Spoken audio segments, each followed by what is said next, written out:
Krishna Krishna Hare Hare Hare Ram Hare. Yes, let's start. हम लोग श्रीमद् भागवतम के दूसरे स्कंद के 7वें अध्याय के 42वें श्लोक को देख रहे हैं और आज इसके ऊपर दूसरा दिन है। लिंक आप जानते हैं कि अब कोई अगर माया को जानता ही नहीं, माया के स्वरूप को, तो फिर पार कैसे पाएगा। तो उसमें कह रहे हैं कि जिनके ऊपर भगवान विशेष दया करते हैं वे लोग भगवान की माया को पार कर पाते हैं। आप लोग को ऑडियो पूरा क्लियर है? कोई खसखस तो नहीं है? Okay with everyone? ठीक है।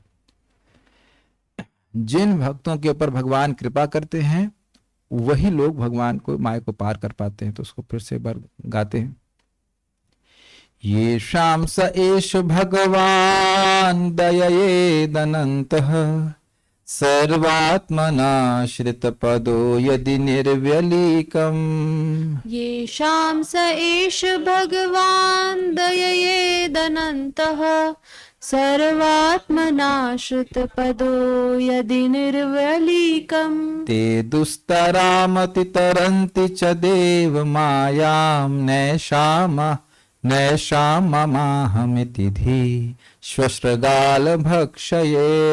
ते दुस्तरामतितरन्ति च देवमायां नैषाममाहमिति धीष्वश्रीगालभक्ष्ये। येषां स एष भगवान् दययेदनन्तः सर्वात्मनाश्रितपदो यदि निर्व्यलीकम्। येषां स एष भगवान् दययेदनन्तः सर्वात्मनाश्रितपदो यदि निर्व्यलीकम्। ते दुस्तरामतितरन्ति च देवमायां नैषाममाहमिति धी श्वश्रगालभक्षये। ते दुस्तरामतितरन्ति च देवमायां नैषाममाहमिति धीष्वश्रीगालभक्ष्ये। येषां स एष भगवान् दयेदनन्तः सर्वात्मनाश्रितपदो यदि निर्वलीकम्। ते दुस्तरामतितरन्ति च देवमायां नैषाममाहमिति धी श्वश्रगालभक्षये।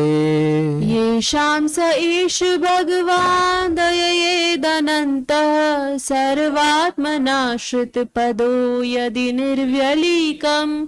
ते दुस्तरामतितरन्ति च देवमायां नैषाममाहमिति धीष्वश्रीगालभक्ष्ये। येषाम जिनके ऊपर स एष भगवान ये भगवान दया करते हैं। किनके? कैसे भगवान? अनंत। क्यों करते हैं? तो कहते हैं सर्वात्मना श्रित पदो, जो मन से, काया से और वाणी से भगवान के आश्रय लेते हैं। हर प्रकार से सर्वात्मना हर आत्मा के द्वारा, आत्मा का अर्थ देह, मन, तो इसके द्वारा वह भगवान की पूजा करते हैं, आश्रित होते हैं। यदि निर्वलीक भाव से करते हैं, निष्कपट भाव से करते हैं तो भगवान दया दिखाते हैं, विशेष कृपा करते हैं। ते दुस्तराम अन्यों के लिए दुस्तर माया जो है, दुर्लंघ है, जिसको पार पाना कठिन है, ऐसी दुस्तर माया को ते अर्थात वे भक्त अतितरंती पूरा पार कर जाते हैं। कल आपको मैंने बताया था भवाम बुद्धि और वत्स पद व्याख्या करी थी। अन्यों के लिए जो सागर समान है वह भक्तों के लिए गोवत्स पद के समान है। गाय के बछड़े के पांव से जितना बड़ा गड्ढा बन जाएगा उसको पार करने में कठिनाई नहीं होती है। तो अतितरंती, देखिए कितना सुंदर शब्द है, दुस्तराम अतितरंती। तर शब्द दो बार दिख रहा है आपको।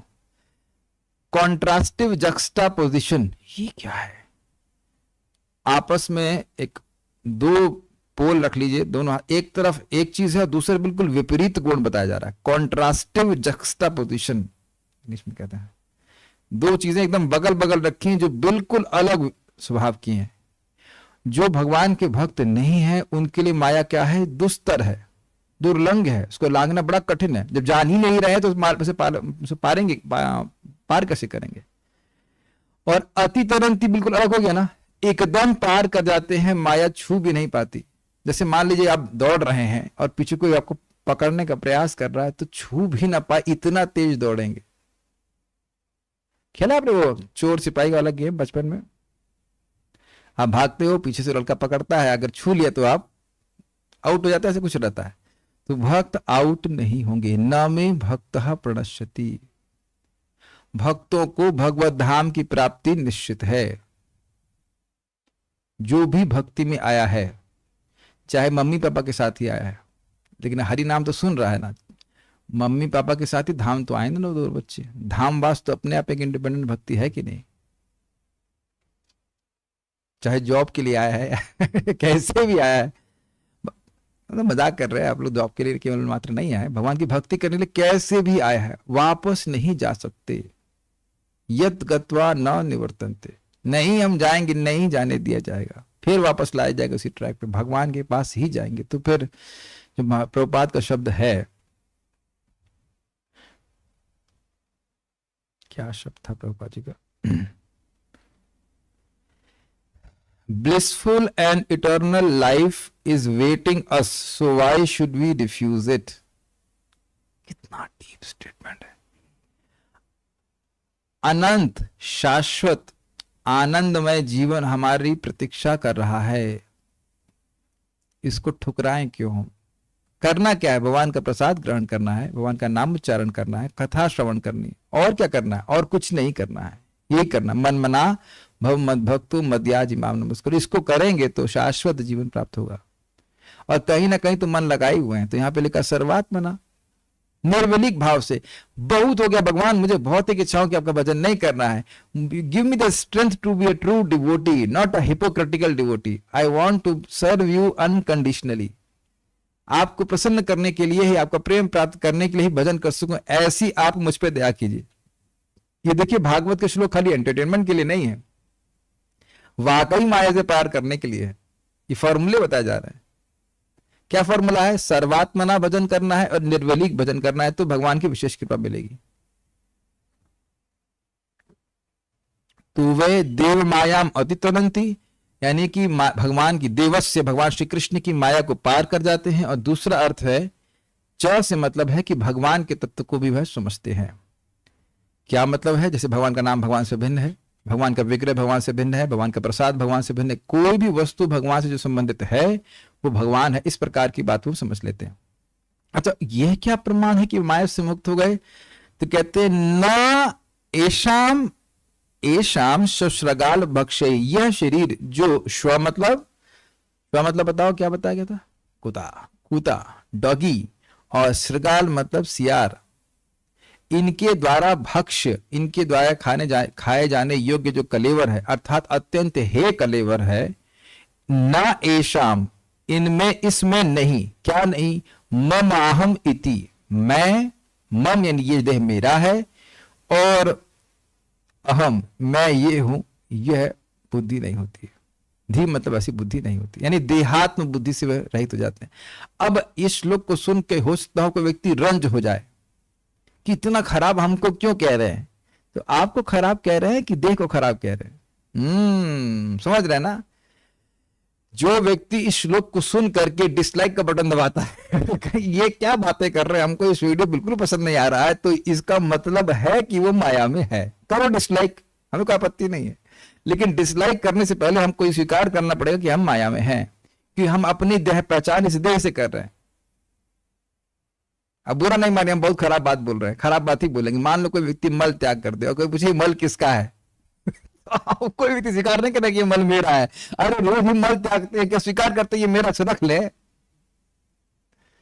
अब तो कैसी बातें कर रहे हैं क्लास में आप। लेकिन जो व्यक्ति पहले बात को समझना होगा कि मल मूत्र से भरा हुआ ढेर हमारा जो शरीर है, ये हम नहीं हो सकते हैं, और ना ही अगर हमारे पास विवेक होगा तो हम ये कहेंगे कि ये मेरा है। इसलिए मैंने उदाहरण दिया, कहीं किसी बोरे में बहुत मल भरा हुआ हो तो आपको कभी मन में आएगा ये हमारा है, ये हमारा है, ये हमारा है? नहीं मानते ना। तो ये तो माया के ही कारण है ना कि हम इस देह को, उसमें हड्डी भरी हुई है, रक्त मांस सब भरा हुआ, उसको मैं, अहम मैं हूं और ये मेरा है मानते। दोनों ही अज्ञान है, लेकिन ये मेरा मानना थोड़ा कम अज्ञान और अहम मानना अधिक अज्ञान है, लेकिन दोनों ही प्रकार के अज्ञान से भक्त लोग मुक्त हो जाते हैं। जब तक देह में है उस देह के द्वारा भगवान की जितना बन जाए उतनी सेवा करते हैं। ये हमको फिर बहुत अच्छी बात लग रही, बहुत अच्छी बात लग रही है। लोग कहेंगे अरे भाई हमको अभी भोग मिल रहे हैं, वो सब छोड़ करके भगवान का भजन क्यों करें? हो सकता है वर्तमान में हमको भोग मिल रहा है, क्यों त्यागे? तो देखिए वो बहुत अच्छा बात ला कि वर्तमान में तो आप सपने में भी भोग भोगते हैं, है कि नहीं? कितना सुंदर बात है। जब हम सपने देख रहे होते हैं तब भी तो वर्तमान में ही देख रहे होते हैं, तब तो ऐसे लगता है कि हम देख रहे हैं, हम कुछ कर रहे हैं, हम पैसा कमा रहे हैं, हमारे बहुत नुकसान हुआ है और ये सब मर गए। कभी कभी तो जो व्यक्ति हमारे बगल में ही होगा या आसपास वाला होगा उसको देख रहे हैं कि वो मर गया, ऐसा नहीं होता। अब फिर देखते हैं नहीं तो खून पीने के लिए भी जिंदा है अभी परेशान करेगा हमको, ये जिंदा रहेगा, ये मरा नहीं है, नहीं ना? ऐसा हुआ होगा बहुत बार।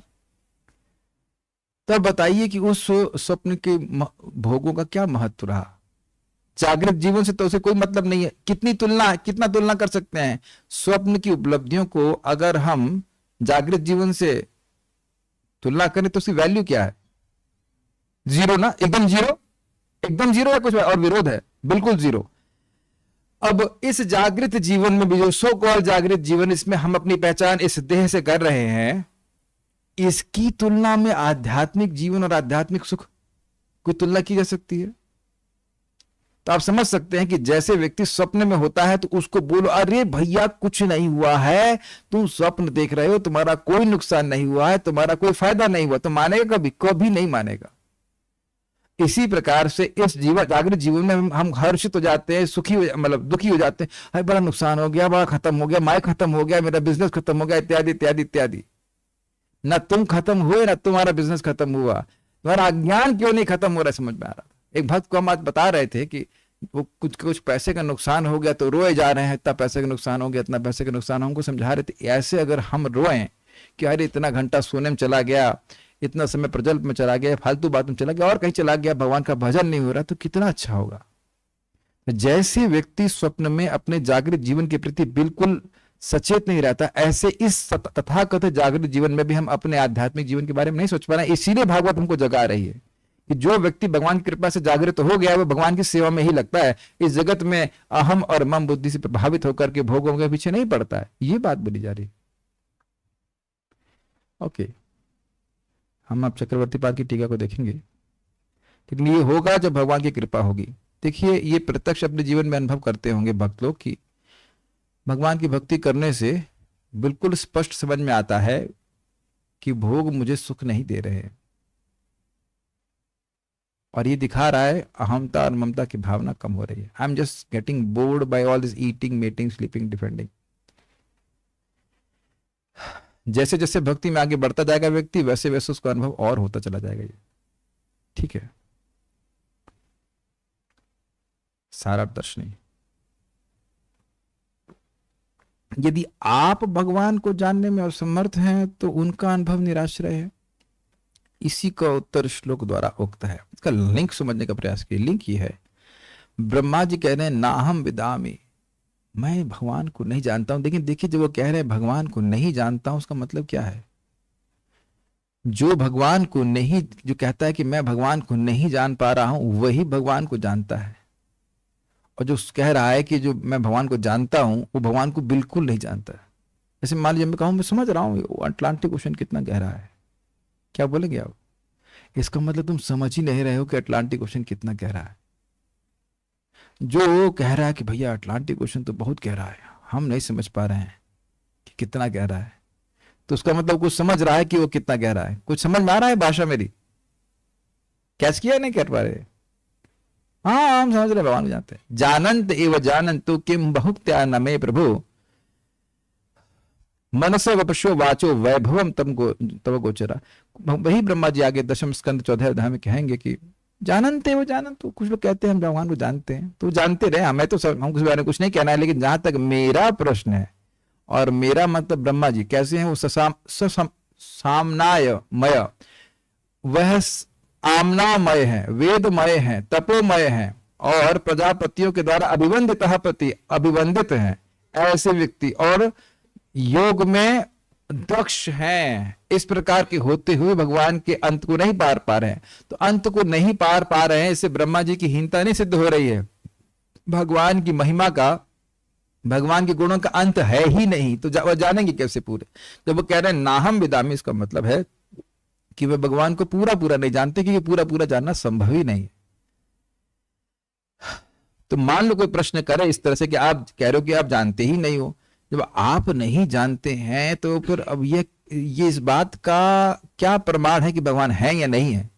जब ब्रह्मा ही नहीं जानते हैं तो उसका मतलब हो सकता है वस्तु है ही नहीं। अगर कोई ऐसी शंका करे तो उस पर उत्तर देते कि नहीं नहीं, ऐसा नहीं है, जिन पे भगवान कृपा करते हैं भगवान उनको अपना अनुभव देते हैं। और ये श्लोक ब्रह्मा जी को किसने सिखाया? Any answers? यह श्लोक भगवान को किसने सिखाया, ऐसा ब्रह्मा जी को किसने सिखाया कि जो भगवान का निर्वलिक भजन करता है, सर्वात्मना भजन करता है, तो उसको उस पर भगवान दया दिखाते हैं।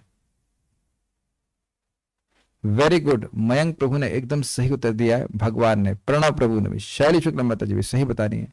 Yes, it is realised knowledge of Brahma ji. Brahma ji ने इस प्रकार का निर्वलिक भजन किया है। आगे आप देखेंगे भगवान स्वयं बोलेंगे कि तुम्हारे इस निर्वलिक भजन के कारण मैं तुम्हारे हाथ मिला रहा हूं, तुम सामने समक्ष उपस्थित हो। अब समझ में आ गया?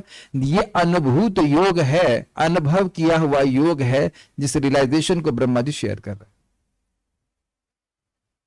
कभी कभी लोग कहते हैं कि चलिए हम सब छोड़िए, हम खाली बातें कर रहे थे कि इसका उत्तर इस श्लोक द्वारा उक्त है कि नहीं, ऐसा नहीं, जिन पे भगवान कृपा करते हैं उनको अपना वह अनुभव प्रदान करते हैं। केवल वे ही व्यक्ति जिन पर भगवान दया करते हुए कहते हैं कि इन व्यक्तियों को मैं तत्वतः ज्ञात हो जाऊं, वे माया के समुद्र को पार करते हैं तथा भगवान को जानते हैं। यह अर्थ है। अब इसका मतलब क्या है? इसका मतलब क्या है? मतलब भगवान के हृदय से ब्लेसिंग निकल रही है, इसको तो दर्शन हमारे होने चाहिए। इसका मतलब क्या है? इसको शिला भक्ति सिद्धांत सरस्वती ठाकुर जी बड़े सुंदर तरह से समझाते हैं। Don't try to see Krishna, try to work in a way that Krishna wants to see you. भगवान को देखने का प्रयास मत करो। इच्छा कर सकते हैं लेकिन दर्शन के प्रयास नहीं कर सकते कि हम भगवान को देख लेंगे। ऐसे कार्य करें कि भगवान हमें देखना चाहे। अब स्वाभाविक सी बात है कि भगवान आपको कब देखना चाहेंगे? जब निर्वलिक और सर्वात्मना भजन करेंगे। क्या सीखेंगे श्लोक से? कि भगवान हमें तब देखना चाहेंगे जब हम निष्कपट भाव से भजन करें और मन से, वाणी से, काया से, शरीर से भगवान की सेवा में लगे रहें। एकदम सूत्र समझ में आ रहा है कि नहीं आ रहा है?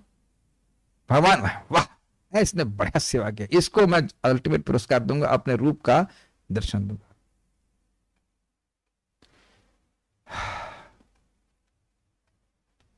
अब इससे पहले कि आगे जाए पास टाइम, तो चैतन्य भागवत से सुनाना ही पड़ेगा। आराम से श्लोक की चर्चा की जाए, कोई जल्दीबाजी नहीं। इसे एक लीला से आपको बिल्कुल स्पष्ट समझ में आ जाएगा। चैतन्य महाप्रभु अपने भक्तों के संग से बैठे हुए हैं और सबको दर्शन दे रहे हैं, सबको आनंद मिल रहा है, सब भक्तों की जो इच्छा है वो पूर्ण कर रहे हैं। तो भक्तों ने कहा कि मुकुंद दत्त को आप कब दर्शन देंगे? माता जी, आप दिन में बिल्कुल रेस्ट नहीं करते, शाम को भी नींद आती है। ओह नो, कोई बात नहीं, दर्शन देंगे भगवान, घबराइए मत, आप कथा में आ रहे, देंगे, ठीक है, कोई नहीं। हमको अब कंसर्न में लगा है, उनका तबीयत तो नहीं खराब है, चलिए जो भी है। तो मुकुंद दत्त प्रभु ऐसे महान गायक हैं कि उनके गायन से जब वो कीर्तन करते तो पत्थर भी पिघल जाते। इतने महान गायक भगवान के लिए गाते थे। चैतन्य महाप्रभु के लिए कीर्तन में वो गाया करते थे। कितना सुंदर, अद्भुत बात है कि प्रभुपाद जी ने प्रभु जी का नाम, जो बहुत सुंदर गाते भी हैं, मुकुंद दत्त ही रखा है। पता नहीं कैसे जानते थे प्रभुपाद जी की तो सुंदर गाते हैं, जो भी है, बहुत शुद्ध भक्त। तो मुकुंद, क्षमा कीजिएगा, प्योर महाभागवत मुकुंद दत्त शुद्ध भक्त है, भगवान के पास से। लीला में ऐसा हो रहा है। अब महाप्रभु से पूछा भक्तों ने कि आप मुकुंद दत्त को दर्शन नहीं देंगे? तो कहते नहीं, मैं उसको दर्शन नहीं दूंगा, वो बहुत गड़बड़ व्यक्ति है। गड़बड़ क्यों है? कहते हैं देखिए, एक तरफ तो वह मुंह में तृण रख करके एकदम तृणादपि सुनीचे ना रहता है, और दूसरी तरफ मुझे डंडा मारता है। ठंडा मारता है। वो कैसे? तो उन्हें कहा कि देखिए, वह होता क्या था, किसी कारणवश मुकुंद दत्त भक्तों के संग में आते, कीर्तन करते, कथा करते, और बहुत बड़े पंडित भी थे, और साथ ही वह जब मायावादियों के पास चले जाते, पता नहीं क्यों जाते थे, हमको नहीं समझ में आया, मेरे को स्पष्ट नहीं बताया गया क्यों जाते थे, लेकिन चले जाते थे, तो वो वहां पे जाकर के जो निर्विशेषवाद का भाष्य उसको भी सहमति करते, ये भी ठीक है, ये भी सही है। अब पता नहीं क्यों कर लीला का वाक्य, आई हैव नॉट, अभी तक समझ में नहीं आया कि वो क्यों करते थे ऐसा। क्यों कर, जरूरत क्या थी करने की, इतना बोरिंग लगेगा, लेकिन पता नहीं क्यों करते थे। तो महाप्रभु को ये बात बिल्कुल पसंद नहीं थी। तो फिर मुकुंद दत्त ने पूछा, भक्तों के द्वारा पूछा, अच्छा तो ये बताइए कि कभी दर्शन मिलेगा? पहले जब महाप्रभु ने कह दिया कि दर्शन दूंगा ही नहीं, तो वह रोने लगे, फूट फूट के रोने लगे। और ध्यान दीजिएगा कि वो रूम के बाहर ही हैं, मुकुंद दत्त जस्ट रूम के बाहर है, अंदर नहीं आए। ऐसा नहीं कि कहीं और फोन पे बात हो रही, बिल्कुल रूम के बाहर है, घर के बाहर। तो फिर मुकुंद दत्त ने रोते रोते पूछा, बहुत बहुत मतलब चित्कार, बहुत फूट फूट के रो रहे थे, दुखी थे। तो उन्होंने कहा कि अच्छा अब यह बताइए कि महाप्रभु कब दर्शन देंगे? तो महाप्रभु ने कहा ठीक है, कुछ करोड़ जन्मों के बाद देंगे, जो भी नंबर रखा हो। तो जब उन्हें सुना कि कुछ करोड़ जन्मों के बाद में देखेंगे देंगे, तो वो नाचने लगे अपने उत्तरी, मैं देखूंगा मैं देखूंगा। कम से कम भगवान ने यह नहीं कहा कि देखेंगे ही नहीं।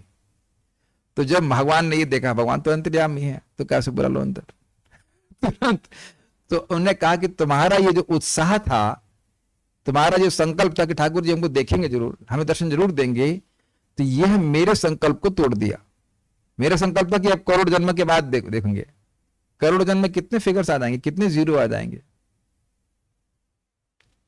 ये तो कोई एस्ट्रोलॉजर भी बता नहीं पाएगा ना। अगले जन्म का बता सकता है, अगले जन्म का बताएगा, 2 जन्म 3 जन्म, करोड़ जन्म के बाद कहां पहुंचेंगे कौन जान रहा है।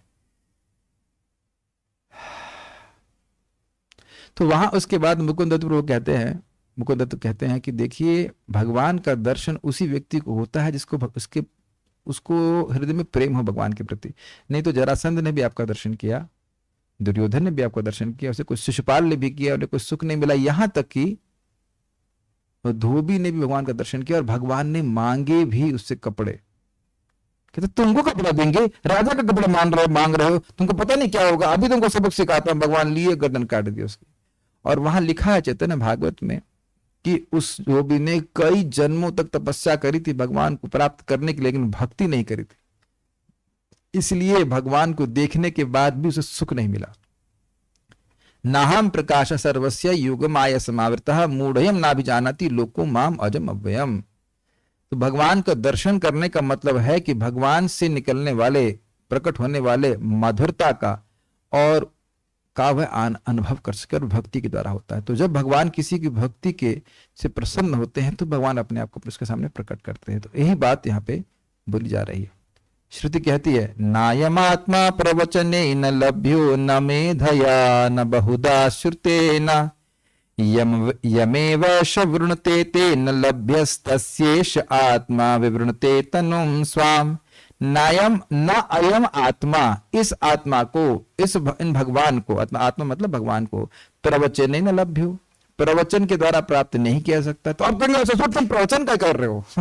कई बार लोग बोलते हैं कि जब प्रवचन लिखा है, अब एक देखिए बड़ी मजेदार बात, इस श्लोक का गलत एप्लीकेशन, भैया ये श्रवण कीर्तन से कुछ नहीं होता है। क्यों नहीं होता? इस सुनने बोलने से कुछ नहीं होता है। अरे देखो, श्रुति कहती है कि इस आत्मा को, इस परमात्मा को प्रवचन से प्राप्त नहीं किया जा सकता है। ठीक, न बुद्धि से प्राप्त किया सकता, न विद्या, न बहुधा सुनते, न बहुत ज्यादा सुन के प्राप्त किया सकता। तो अब तो आप लोग हिल गए ना। अरे श्रवण कीर्तन से नहीं प्राप्त किया सकता है, श्रवण कीर्तन तो भक्ति होती है। अब पहला मेरा आर्गुमेंट, अगर आप ये कह रहे हो, मैं अंडरलाइन करने के लिए बोल रहा हूं, अगर आप यह कह रहे हो, कह पे अंडरलाइन कर दीजिएगा, आप यह कह रहे हो कि यह भगवान प्रवचन के द्वारा लभ्य नहीं है, तो यह भी आपका प्रवचन हुआ ना। पहले तो आप प्रवचन बंद कीजिए, कुछ लॉजिक पकड़े आप क्यों प्रवचन कर रहे हैं? ये भी तो प्रवचन हो गया। तो देखिए यहाँ पे प्रवचन का अर्थ है मन गणंत प्रवचन, जिसमें भगवान के यश को नहीं बोला जाता।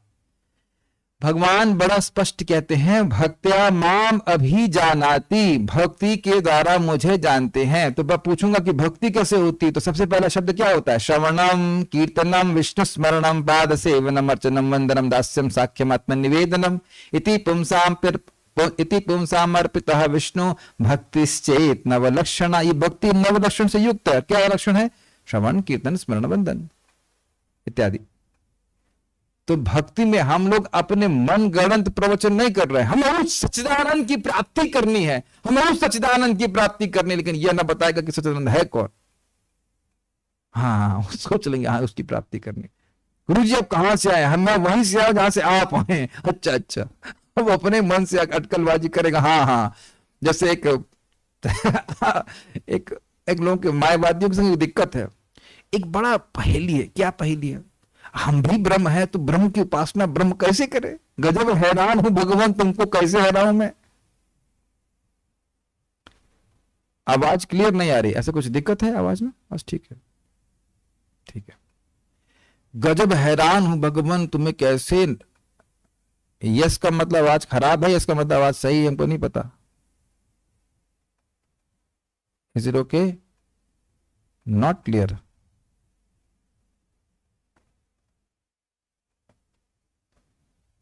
Is it okay now? पहले बोलना चाहिए ना। हरे कृष्णा, हरि बोल। ठीक है, तो हम क्या बात कर रहे थे?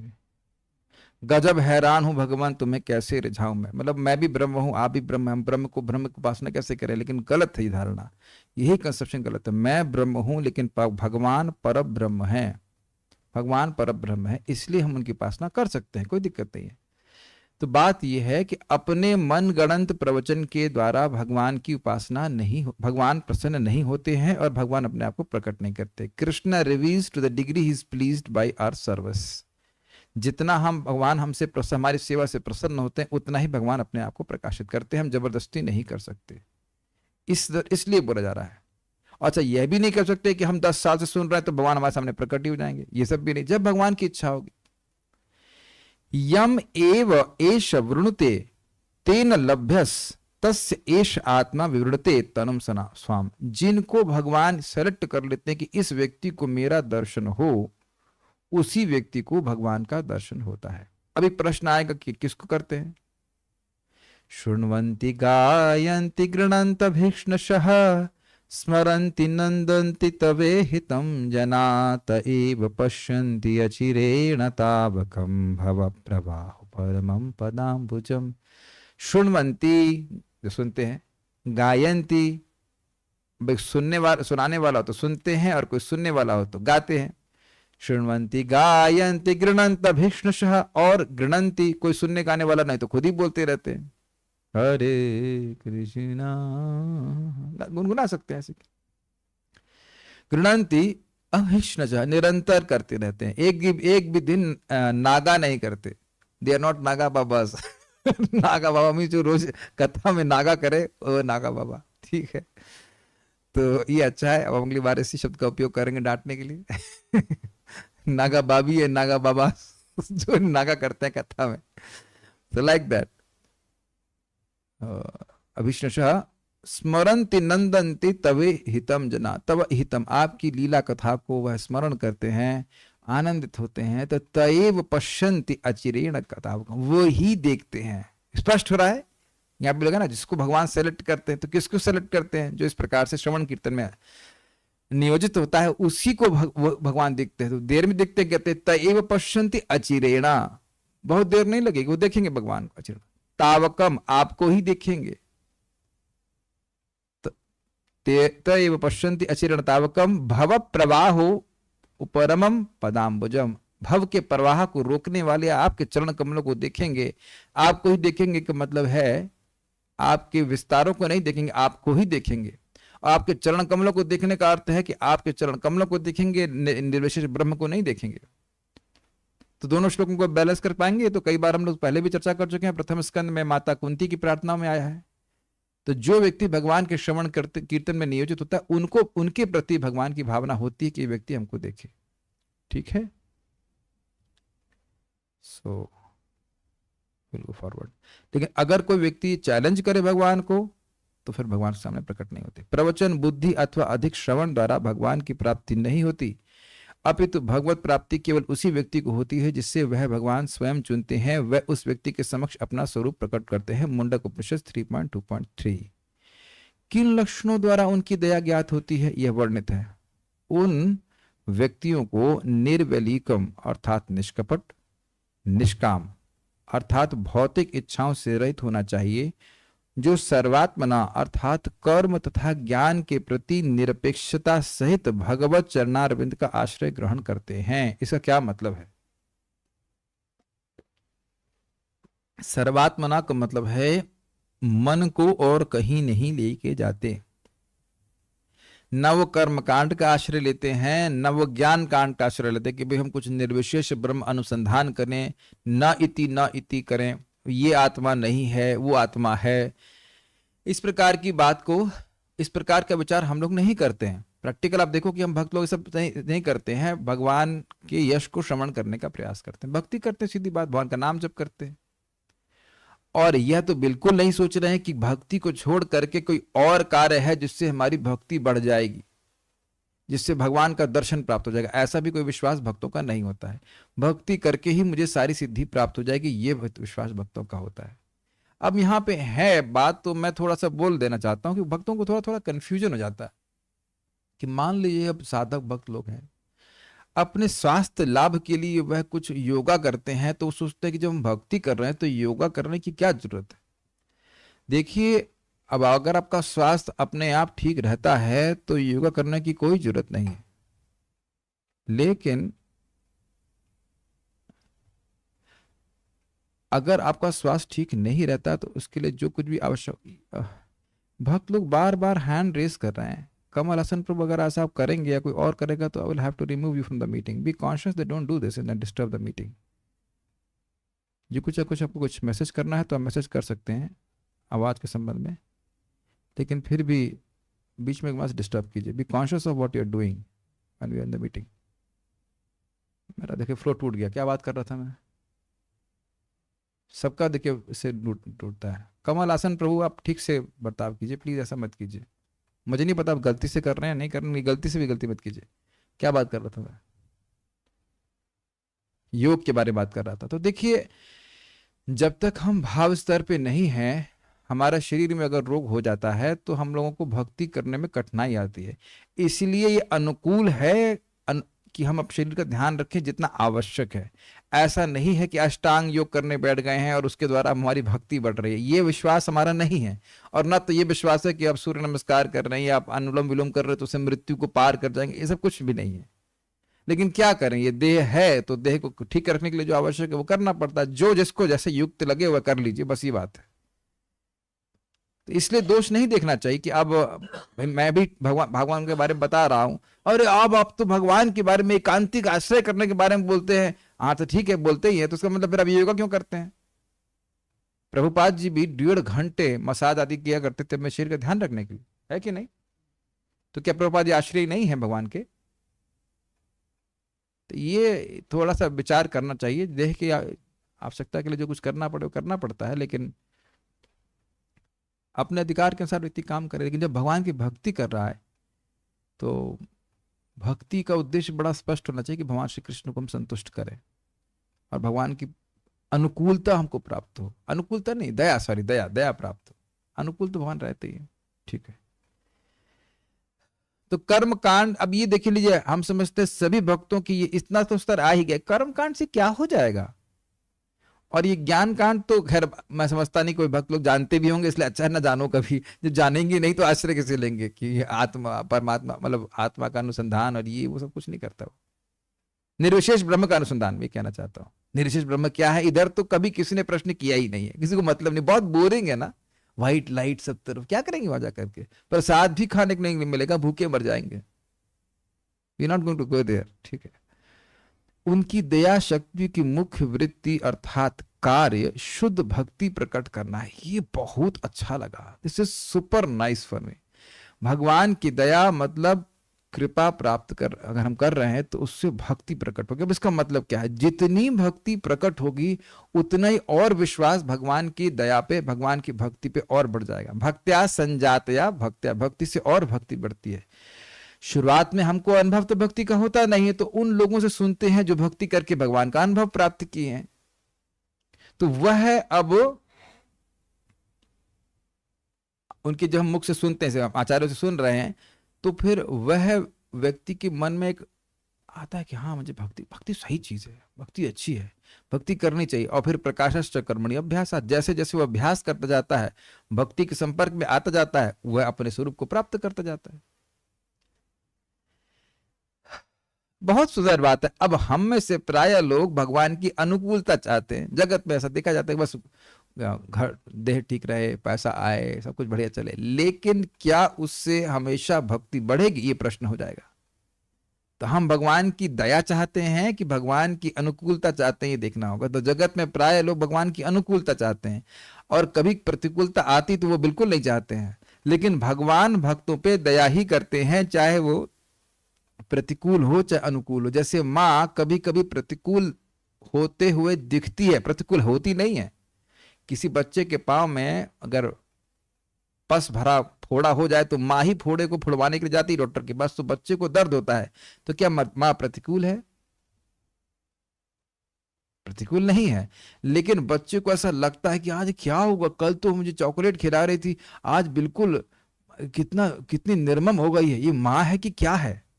नहीं, माँ ही है, और वो दया ही कर रही है कि नहीं? या कभी कभी पोलियो का इंजेक्शन भी माँ ही तो लेने जाती है लगवाने के लिए, उसमें भी कुछ शुभ होता है, दर्द होता है, लेकिन माँ का उद्देश्य यही है कि बच्चा स्वस्थ रहे। तो कभी दुख मिलता है, कभी सुख मिलता है। और भक्त लोग बोलते हैं भगवान हमको इतना दुख क्यों दे रहे हैं, भगवान हमारे साथ में नहीं है। अच्छा, कोई और हवा दे रहा है तुमको, कोई और पंप कर रहा है कि नहीं? बल्कि बड़ी सुंदर बात है कि जो भी चीजें हम लोगों को मिल रही हैं हमारे जीवन के लिए, वो सब फ्री है, कोई टैक्स नहीं है। जिसमें टैक्स लगा के दिया जा रहा है वो तो शायद मिलावट वाली ही चीजें होंगी। हमको बहुत अच्छा लग रहा है। प्लीज बी मर्सीफुल, यानी भगवान की दया का मतलब है, उसका मुख्य कार्य है भगवान की दया का कि हमारे हृदय में भक्ति उत्पन्न कर ली। तो अब सुख दे के मिले या दुख दे के मिले, भगवान दया करते ही है। एवं वह शुद्ध भक्ति उनके भक्तों द्वारा ही व्यक्तियों में प्रवर्तित होती है, यह भाव है। अतः भक्तों की संगति प्राप्त करने से कृपा प्राप्त होती है। ये बहुत सुंदर बात है, इसमें बहुत विचार बनेगा। प्रश्न, is it okay, are am I audible? Okay. तो यहां तो विषमता दिख रही है, हम सुन रहे हैं भगवान सम है, और इधर विषमता दिख रही है, सब लोग तो भगवान की भक्ति नहीं कर रहे हैं। तो क्या भगवान के पास कृपा की कुछ कमी है? नहीं। देखिए, भगवान सबके प्रति सम है, लेकिन भगवान सबको भक्ति नहीं देते, वह भक्तों की कृपा के पीछे चलते। जिन पे भक्त लोग कृपा करते हैं वह भगवान की कृपा को प्राप्त करते हैं। अगर कहा जाए कि केवल भगवान की कृपा से भक्ति मिलती है तो दिक्कत हो जाएगी, क्योंकि कुछ क्लियर नहीं हो रहा है, क्योंकि सबको तो किसी को मिल रही है, कोई भक्ति कर रहा है, कोई नहीं कर रहा है। तो इसलिए अगर कहा जाए कि भक्तों की कृपा से भक्ति मिलती है तो बिल्कुल ठीक है, क्योंकि भक्त भेद देखते हैं, मध्यम अधिकारी प्रचार करते हैं, भगवान को देखते हैं, उनसे प्रेम करते हैं, जो मित्र हैं, जो भक्त हैं, उनसे मैत्री करते हैं, जो बालिश हैं, जो इनोसेंट, उन पे दया करते हैं, और जो द्वेषी हैं उनकी उपेक्षा करते हैं। तो उनका भेदभाव द्वेष पे आधारित नहीं होता है, विवेक पे आधारित होता है। भाई जो लोग भक्ति करना ही नहीं चाहते उनको क्या प्रचार करना। तो यानी एक और बात स्पष्ट हो रही कि भक्तों का अपराध करने से भगवान की कृपा नहीं प्राप्त होती है। वेरी क्लियर, ठीक है। तो यानी कि जिस भी व्यक्ति को भक्त की संगत मिली है, यहां तक कि नए भक्त की भी, आप उस देख लीजिएगा श्लोक को, जो हमने व्याख्या वहां पे कर चुके हैं, उधर चक्रवर्ती पाद बताते हैं, तुल्यामा लवे नापी न स्वर्गम न पुनर्भवम, प्रथम स्कंद के कौन से अध्याय में भूल रहा हूं, लेकिन श्लोक ये था, उसमें व्याख्या की गई है कि जो नया भक्त है, एकदम नया भक्त है, बस उसकी संगत भी दुर्लभ है और उसकी संगत से भी मुक्ति प्राप्त हो जाती है। और यही बात प्रभुपाद अन्यथा बताते हैं चैतन्य चरितामृत में कि जिसको ये विश्वास है कि कृष्ण का नाम कृष्ण से अभिन्न है, रियलाइजेशन की बात नहीं कर रहे हैं, विश्वास है, शास्त्र श्रवण करके कृष्ण भगवान है, कृष्ण का नाम कृष्ण से अभिन्न है, यह सब जिसको विश्वास है, उसके द्वारा भी व्यक्ति भक्ति में आ सकता है। और देखा जाए तो प्राय हम सब लोग ऐसे तो भक्ति में आए हैं। अब आपने किसी को प्रचार किया, वो भगवान की भक्ति कर रहा है, तो क्या अब आप परमहंस हो गए हैं?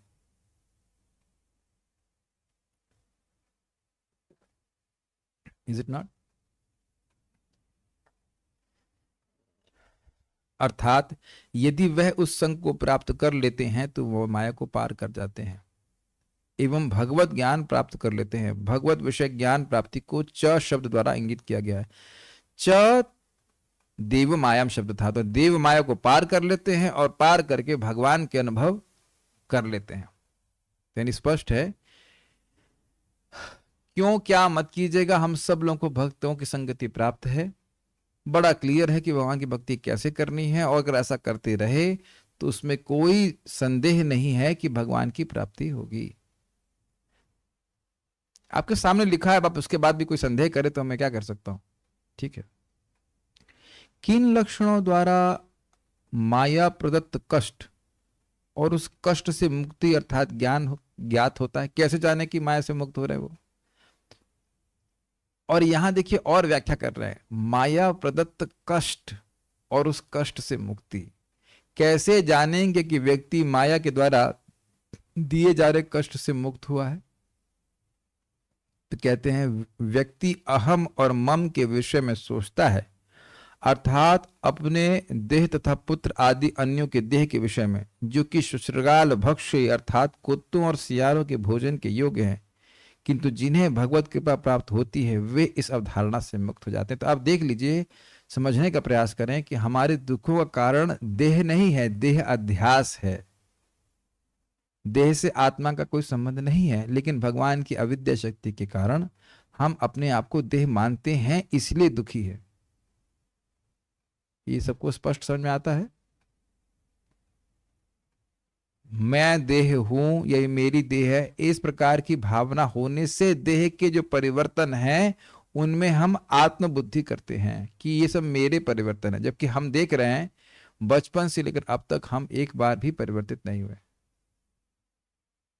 मेरा एक प्रश्न है, बाह्य रूप से वृद्ध दिखने वाले लोगों को, बहुत गंभीर प्रश्न है, क्या आप लोगों को लगता है कि आप परिवर्तित हो गए?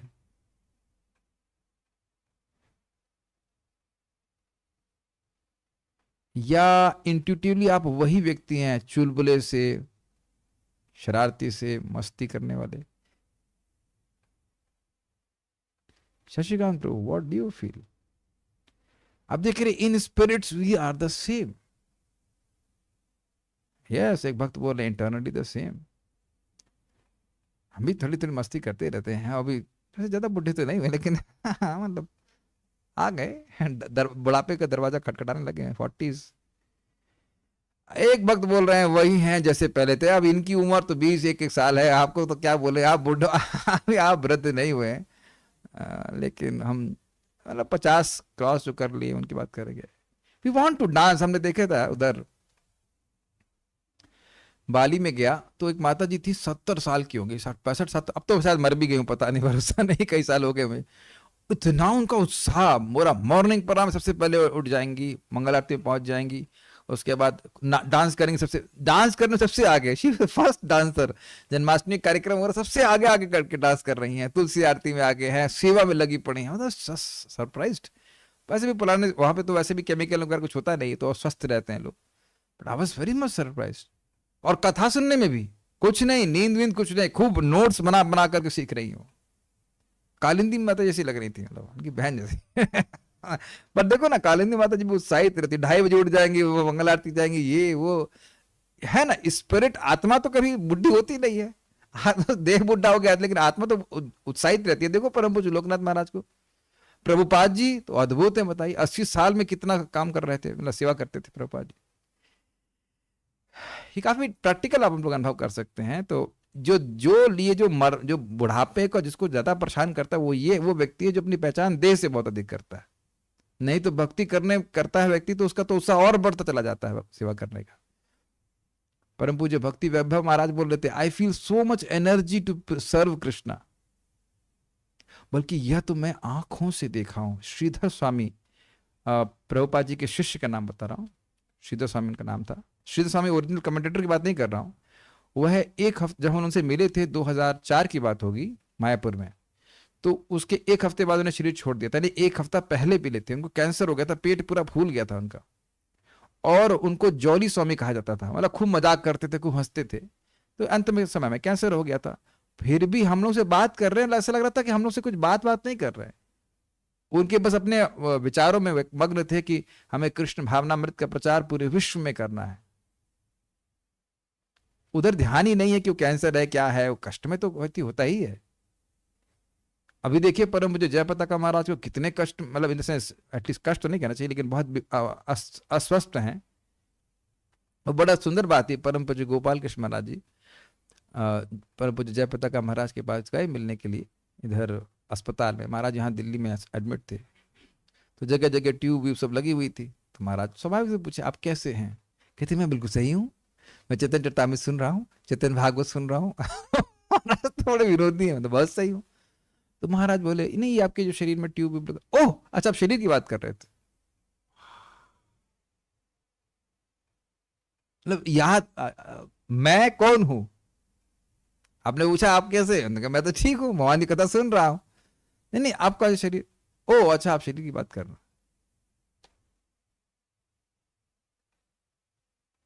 जस्ट सिंपल स्टेटमेंट पर दिखा रहा है ना कैसे व्यक्ति देह से व्यतिरिक्त हो सकता है, और है भी आत्मा व्यतिरिक्त है। जितना भक्ति बढ़ जाएगी उतना ही देह के अध्यास समाप्त हो जाएगा।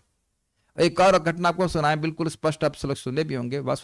एक वसुदेव नाम के ब्राह्मण थे, और उनके पूरे शरीर में कोढ़ हो गया था, पूरा शरीर गल रहा था, कीड़े पड़ गए थे शरीर में, और एकदम अद्भुत चेतना। और कोई कीड़ा शरीर से गिर जाता तो उठाकर वापस शरीर में रख लेते, कहते शरीर तो किसी काम का नहीं, कम से कम यही लोग खा लें। बाप रे, प्रभुपाद जी कहते हैं वो अत्यंत उत्कृष्ट चेतना का था व्यक्ति। अब ऐसे व्यक्ति को तो घर से भी निकाल दिया जाए, घर से निकाल दिया गया था। जब उसने सुना कि महाप्रभु वहां साउथ इंडिया में आए हैं, उस स्थान पे आए हैं, तो वह बड़ी मुश्किल से पहुंचा, और उस समय महाप्रभु वहां से चल दिए। महाप्रभु भी अद्भुत है, कितना देखो कष्ट उठा के आया होगा, वहां से चल दिया। लेकिन वो बहुत फूट फूट के रोने लगा कि महाप्रभु का दर्शन नहीं हुआ, महाप्रभु का दर्शन नहीं हुआ, महाप्रभु का दर्शन नहीं हुआ। बहुत रोने लगा, तो महाप्रभु उसके सामने प्रकट हो गए। यही देखो, अब समझ गए ना, जो जिसको भगवान दिखाना चाहते हैं वो उसको दिखा देते हैं। कब मैं आप लोग को चेतन चरितामृत पढ़ा पाऊंगा हमको नहीं पता, लेकिन सही में बहुत अच्छा पास टाइम है। अब मैं जब बोलने लगता हूं ना तो मन करता है कि फिर जाके उसको पढ़ा जाए, बहुत अच्छा लीला है। तो महाप्रभु फिर प्रकट हो गए और उसको आलिंगन कर लिया। न सिर्फ दर्शन दिया, देखिए भगवान ने दया करके केवल दर्शन मात्र नहीं दिया, उसको आलिंगन कर लिया। आलिंगन कर दिया तो उसका शरीर एकदम गंधर्व के समान स्वर्ण रूप का हो गया। अब वह व्यक्ति बहुत सुखी हो गया है ना? नहीं, वो अत्यंत दुखी हो गया। कहते हैं अरे अब तो मुझे अहंकार आ जाएगा कि मेरा बहुत सुंदर शरीर है। मैंने कहा नहीं, अगर तुम निरंतर हरे कृष्णा कृष्ण कृष्णा हरे हरे, हरे राम राम राम हरे हरे भगवान का नाम उच्चारण करोगे तो तुम्हारे चित्त में कभी अहंकार नहीं आएगा। तो यही हम लोग सुनते हैं। समझ गए मैं बात बता रहा था कि जो देह में अध्यास है कि मैं ये देह, उसके कारण व्यक्ति को दुख होता है। आज हम चाहेंगे, प्रयास करेंगे पूरा हो जाए, तो समझ में आ रहा। क्रम संदर्भ देख लीजिए। लोग किस प्रकार मुक्त होंगे? जब कोई माया को जानता ही नहीं तो मुक्त कैसे होंगे? क्योंकि उनमें माया की शक्तियों जिन पर नियंत्रण पाना चाहिए तथा उन पर नियंत्रण हेतु साधना में उपयोग की जाने वाली अमायिक शक्तियों के ज्ञान का अभाव है। इस शंका से येषाम आदि श्लोक कहते हैं, भाई जब कोई माया जानता ही नहीं है तो ये कैसे जानेगा कि माया को पार कैसे पाया जाए? अब हम रोग ही ना जाने तो रोग की दवा कैसे जानेंगे? और उसके अभाव में तो रोग से पीड़ित रहेंगे। अथवा उचित ज्ञान द्वारा माया की खोज का परित्याग कर शुद्ध भाव सहित भगवान का भजन करना चाहिए। तत्पश्चात क्या परिणाम होगा यह इस श्लोक में समझाया गया है। हाँ, इसका दूसरा लिंक है कि यह कि भाई कोई माया को नहीं जानता है तो माया क्या है खोजना चाहिए और खोज करके त्याग देना चाहिए, और साथ साथ भगवान का भजन करना चाहिए। इसका भी वर्णन श्लोक कहता है।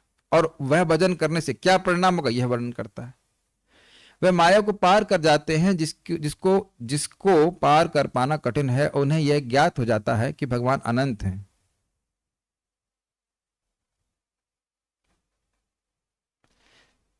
यह च शब्द द्वारा इंगित है।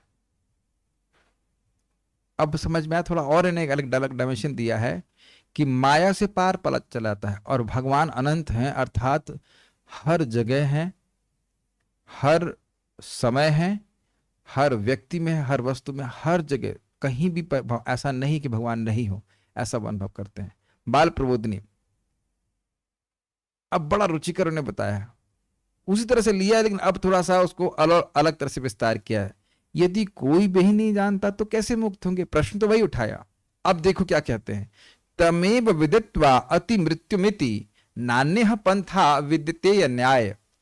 इस संपूर्ण विश्व के अंत में एक हंस रूपी आत्मसत्ता है, मतलब भगवान है, और वह अग्नि स्वरूप है, तेजस स्वरूप है, भगवान के शरीर तेजमय है, जो जल की अटल गहराई में स्थित है। कहां पे? क्षीरोदकशाय विष्णु, गर्भोदकशाय विष्णु, कारणोदकशाय विष्णु, कुछ भी कह लीजिए।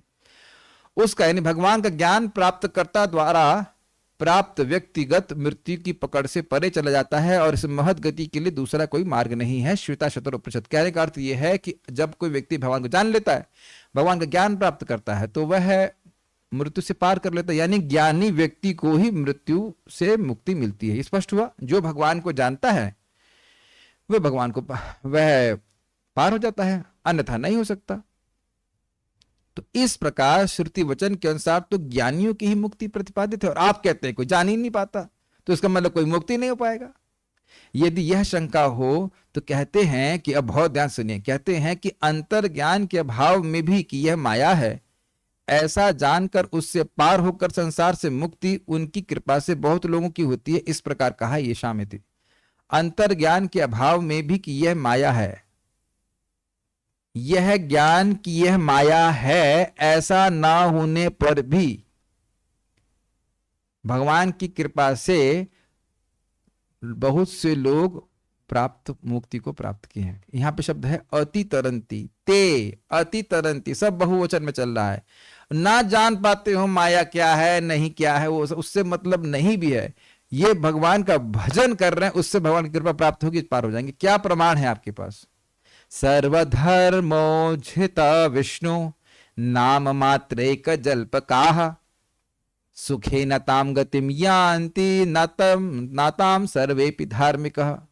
सर्वधर्मोज्झितः विष्णु, जिसने सारे धर्म छोड़ दिए, विष्णु नाम मात्रैक जल्पका, भगवान विष्णु का नाम मात्र बस बोल रहा है, तो सुखे न ताम गतिम यान्ति, सुख से वह जिस गति को प्राप्त कर लेता है, नताम सर्वेपि धार्मिका, उसको सारे धर्म का अनुशीलन करने वाले व्यक्ति भी प्राप्त नहीं कर पाते। तो बहुत कुछ जानने की जरूरत नहीं है, इतना जानने की हरे कृष्णा कृष्ण कृष्ण हरे हरे, हरे राम राम राम हरे हरे, भगवान ही हैं और इनकी नाम की कृपा से मैं पार हो जाऊंगा। कलयुग केवल नाम आधारा, सुमरहि नर उतरहि पारा। लेकिन केवल बोलने से नहीं चलेगा, बोलना भी होगा भगवान का नाम। एवं शब्द के द्वारा भगवान को देवताओं से अलग रखा है। इस श्लोक में आपको एवं नहीं दिखेगा, ऐशा दिखेगा, स एश भगवान लिखा है, तो ये पाठ भेद है। एश के स्थान पर पाठ भेद से एव है, तो अगर वहां पे एवं हो, ये शाम स एव भगवान, जिन पर ये भगवान ही दया करते हैं, अर्थात देवता अलग हो गए। देवताओं की कृपा से व्यक्ति मुक्त नहीं होगा, और देवताओं ने स्वयं इसको मुचुकुंद और दूसरे खटवांग महाराज को बोला है कि देखिए मुक्ति के अलावा कुछ भी मांग लीजिए। उन्हें देवताओं से की तरफ से युद्ध किया था, दानवों के प्रति हमको हरा दिया, तो उन्होंने कहा क्या चाहिए, मुक्ति को छोड़ के। मुक्ति तो केवल भगवान विष्णु देने वाले हैं, इसलिए कह रहे स एव भगवान दये दनंता। ऐशा की जगह अगर एवा लगा दें, एवा लगा देने एवा पाठ हो, तो केवल भगवान ही दया करते हैं, तब वह माया से मुक्त होगा। यह अर्थ है, देवताओं की कृपा से व्यक्ति माया से मुक्त नहीं हो सकता है। ये अर्थ आप लोग समझ पाते हैं मैं क्या बोलता हूं? हम समझ रहे हैं कि आप हिंदी बोल रहे हैं, इज इट लाइक दैट? ये कठिन हो रहा है? सलू हंस रहा है, आ रहा है इधर, जूम के डिवोटी और जोर से हंस रहे हैं, हाँ हाँ हाँ हाँ, आप लोग इतने जोर से हंस रहे हैं कि आपकी आवाज भी सुनाई पड़ रही है हमको। ठीक है, कम से कम मेरी अभिमति है कि आप समझ रहे हैं, तो in that way I am happy. उसके कारण को कह रहे हैं, भाई क्यों केवल भगवान की कृपा से ही कैसे मुक्त हो जाएगा, तो उसके कारण को कहने के लिए कहते अनंत इति, अर्थात देश काल वस्तु परिच्छेद रहित। यह अर्थ है देवताओं के मध्य ऐसे गुणों का भाव, ये भाव क्या मतलब क्या हुआ। मान लो आप सूर्य की पूजा कर रहे हो, तो दूसरे ब्रह्मांड भी सूर्य है। मान लो इस ब्रह्मांड के ब्रह्मा जी की पूजा कर रहे हैं, तो अगर दूसरे वाले ब्रह्मांड में ब्रह्मा जी हैं, और यहां भी क्या सब सर्वव्यापी हैं, इस समय सूर्य कहां है जरा बताइए। सूर्य है, लेकिन इस समय सूर्य के संपर्क तो हमको नहीं प्राप्त है भगवान का। समझ में आ गया। अब हर व्यक्ति के अंदर सूर्य तो प्रवेश नहीं कर रहा है, लेकिन हर जीवात्मा में भगवान प्रवेश किए हुए। तो हर देश में, भारत देश में इस समय सूर्य विद्यमान है या नहीं है ना, प्रकाश तो नहीं है। अमेरिका देश में होंगे इस समय भगवान, यहां पे हैं, वृंदावन में तो हैं। ये आप लोग के दिल्ली, भरतपुर, पटियाला, बॉम्बे, हैदराबाद सब जगह हैं। जी हाँ, सब जगह हैं। काल, कौन से समय भगवान नहीं रहते हैं, सब रहते हैं। कहाँ नहीं रहते हैं, सब रहते हैं। ये देवताओं में ये गुण नहीं, इसीलिए उनको अनंत कहा गया, जिनका अंत ना हो। परिच्छेद का मतलब होता है काट देना। इस देश में है, बस इसके आगे नहीं, इसकी सीमा के आगे नहीं है, इसी को परिच्छेद कर। एक काल में है और नहीं है। अब मेरे पिताजी अब हैं नहीं, एटलीस्ट मेरे पिता के रूप में नहीं, माता भी पिता नहीं है। इस जगत में कोई वैसे ऐसा व्यक्ति नहीं जिसको काल काटना दे या वस्तु ना काट दे। मैं तो अभी घर में पिज्जा खा रहा हूं ना, पिज्जा खा रहे, कैसे खा रहे, नहीं आप लोग ऐसा तो नहीं अपना वीडियो रिकॉर्डिंग डाल दियो, पीछे चाउमीन चल रहा हो, नहीं, उम्मीद है कि नहीं, ऐसा नहीं हो रहा होगा। हम लोग एक बार में एक स्थान पे रह सकते हैं, लेकिन भगवान गौर निताई अभी आरती स्वीकार कर रहे होंगे, रात वाली आरती, और इधर कथा भी सुन रहे हैं कृष्ण बलराम जी, और राधा रमन जी उधर कुछ और सेवा चल रही होगी। भगवान इस प्रकार से हर जगह हर समय एक साथ सबकी सेवा लेते हैं एक ही टाइम पे। तो यह गुण देवताओं का नहीं है, देवता इस प्रकार से अनंत नहीं है। तो देवताओं की कृपा से व्यक्ति माया से मुक्त नहीं हो सकता। जिन पर वे भगवान ही दया करते हैं कि ये मेरे तत्व को जाने और माया को तर जाएं, इस प्रकार कृपा द्वारा भगवान चिंतन करते हैं, तो वे भगवत कृपा पात्र स्वरूप होकर अन्यों के द्वारा दुस्तर, अर्थात जिसको पार पाना कठिन है, ऐसी उस भगवत शक्ति रूपा माया को अति तुरंती अर्थात विशेष रूप से तर जाते हैं। चकार से यह कहा कि वे भगवान के तत्व को भी जान लेते हैं। उसके बाद तो फिर यही श्लोक है, आप पढ़ चुके हैं। नायमात्मा प्रवचने न लभ्यो न मेधया न बहुधा श्रुतेन यमे वैश वृणते ते न लभ्यस्तस्यैष आत्मा विवृणते तनुम स्वाम। इस प्रकार श्रुति में कहा गया है, प्रवचन, बुद्धि तथा अधिक श्रवण द्वारा भगवान की प्राप्ति नहीं होती, अपितु भगवत प्राप्ति केवल उसी व्यक्ति को होती है जिसे वे भगवान स्वयं चुनते हैं। वह उस व्यक्ति के समक्ष अपना स्वरूप प्रकट करते हैं। किनके ऊपर ही भगवान दया करते हैं? यदि यह अपेक्षा हो तो कहते हैं कि सर्वात्मना आदि। निर्व्यलीकम अर्थात निष्कपट अर्थात फलाभिसंधित रहित होकर, फलाभिसंधित होकर का मतलब हुआ कि कोई फल की इच्छा नहीं है, बस भगवान के सुख विधान के लिए भक्ति करते हैं। जैसा हित हो वैसा होकर, मतलब भगवान जाने हमारा हित कैसे हो, मतलब हमारी बस हम भगवान की भक्ति कर रहे हैं, भगवान खुश हो जाएं, खुश होकर जैसे हमारा कल्याण हो करें, हम कुछ नहीं चाह रहे, ये अर्थ। ऐसा होकर अतएव सर्वात्मना, क्योंकि फलाभिसंधि रहित है इसलिए सर्वात्मना, अर्थात एकाग्र मन के द्वारा यदि वे भगवान के चरणों के आश्रित होते हैं। यह अर्थ मुझे समझ में आ रहा है कि यह बात समझ में नहीं आई कि निर्वलीक का सर्वात्मना से क्या संबंध हो गया। देखिए, जब निष्कपट भाव से होगा तो उसके मन में कुछ और नहीं चल रहा है, उसके मन में केवल यही है कि भगवान कैसे सुखी हो जाए, इसीलिए उसका मन अब और कहीं नहीं जा रहा है। एक मन से भक्ति प्राप्त करनी है, इसलिए भगवान की भक्ति कर रहा हूं, और कोई चीज नहीं चाहिए। तो मन एकाग्र हो गया कि नहीं हो गया? इसीलिए कह रहे सर्वात्मना। मन में कोई और अगर इच्छा आ जाएगी तो उसके अनुरूप व्यक्ति को कार्य नहीं करना होगा। आप गुड़गांव क्यों नहीं जाते गुड़ खाने? भाई वहां गुड़ अच्छा नहीं मिलता है। इज इट गुड़ गांव और नॉट गुड गांव? Not Gurgaon. Why not Gurgaon? Because that is not Vrindavan. तो अगर आपको गुड़गांव जाना होता है तो गुड़गांव ये है कि नहीं? अब वृंदावन गांव is Gurgaon, you stay here. इच्छा होगी कृपा अच्युत प्रभु तभी तो दिल्ली जाएंगे, नहीं इच्छा होगी तभी चले जाएंगे। उपाध्याय जी,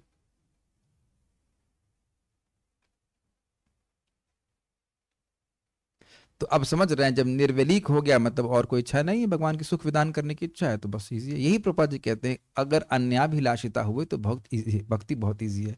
समझ रहे हैं इस बात को? अब बैठ के भजन कर रहे हैं, भक्ति कर रहे हैं, कथा सुन रहे हैं, और कोई और इच्छा आ जाएगी तब ना उसके अनुसार कार्य करेंगे। जब इच्छा आएगी ही नहीं तो और कुछ कार्य करोगे ही नहीं। कैच किया आपने? बहुत सुंदर बात है ना, कितना रहस्यमय बातें प्रभुपाद जी बोलते हैं। जब कोई और इच्छा रहेगी नहीं तो भक्ति ही करेंगे और कोई टेंशन ही नहीं।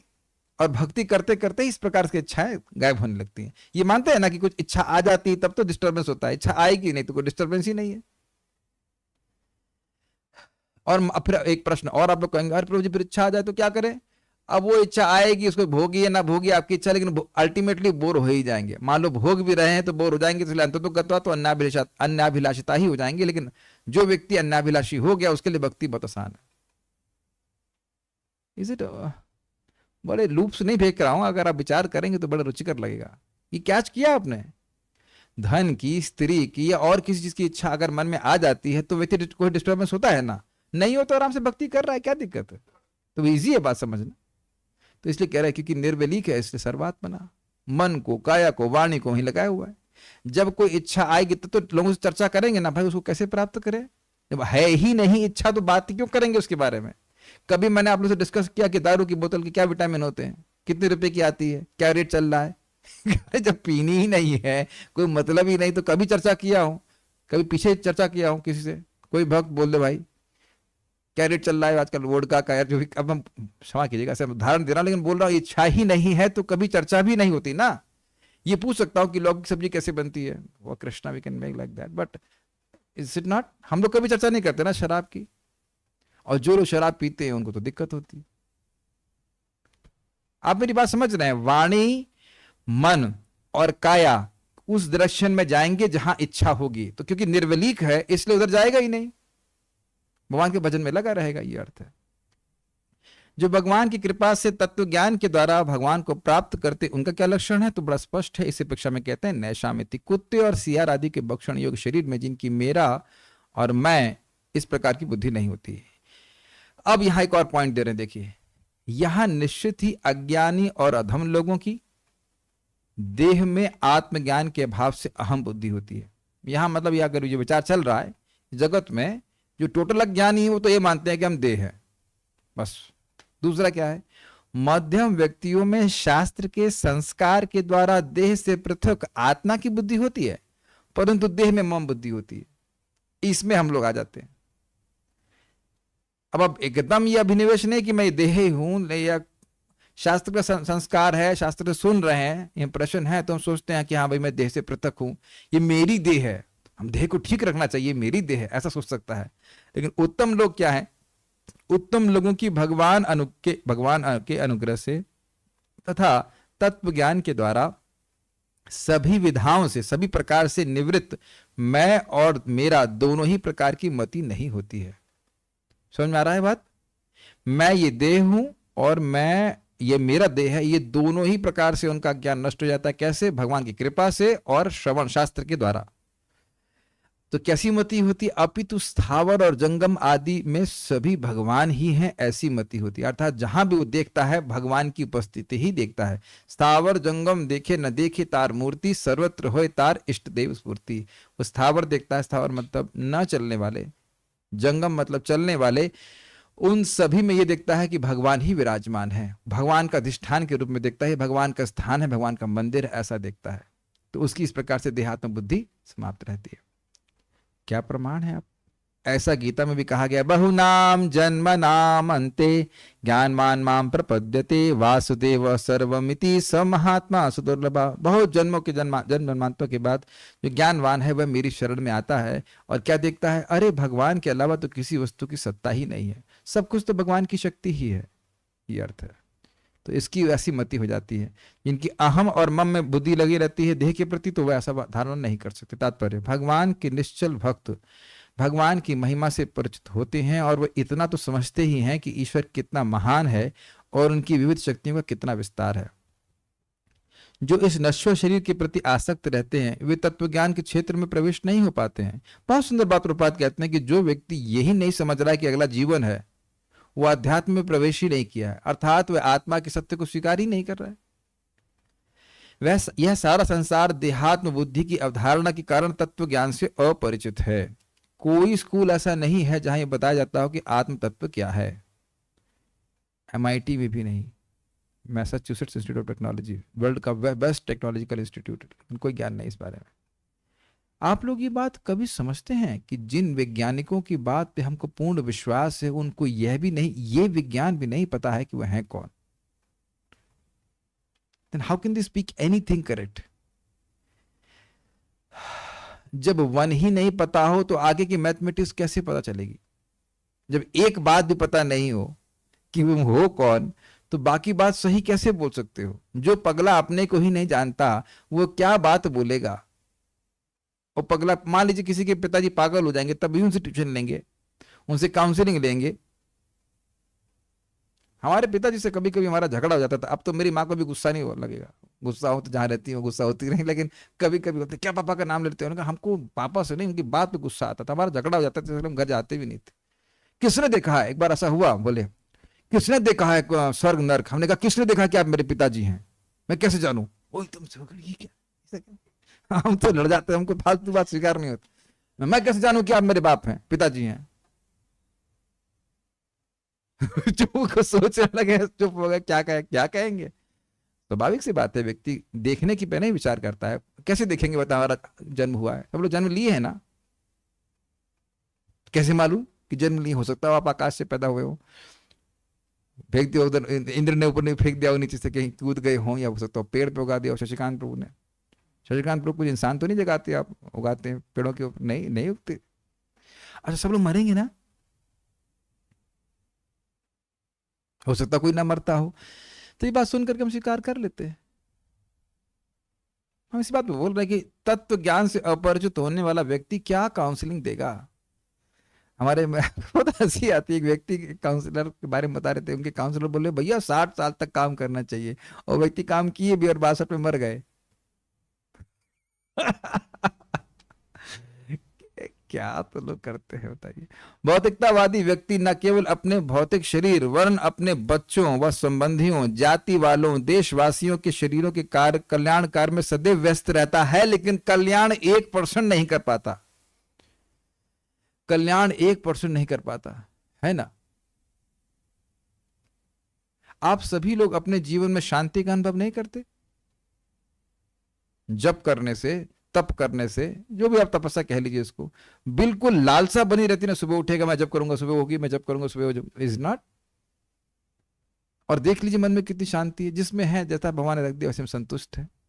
और दुनिया में लोग कितना कलेक्ट करके भी संतुष्ट नहीं है, कभी कल्याण कर ही नहीं सकते। प्रभुपाद जी कहते हैं before doing good you should know what is good. आगे पढ़ते हैं। ऐसे भौतिकतावादी व्यक्ति भले ही राजनीतिक, राष्ट्रीय तथा अंतर्राष्ट्रीय दृष्टिकोण से परमार्थ के कई प्रकार के कार्य करते हों, किंतु इनका यह सारा कार्य देहात्म बुद्धि की गलत धारणा से ऊपर नहीं उठ पाता।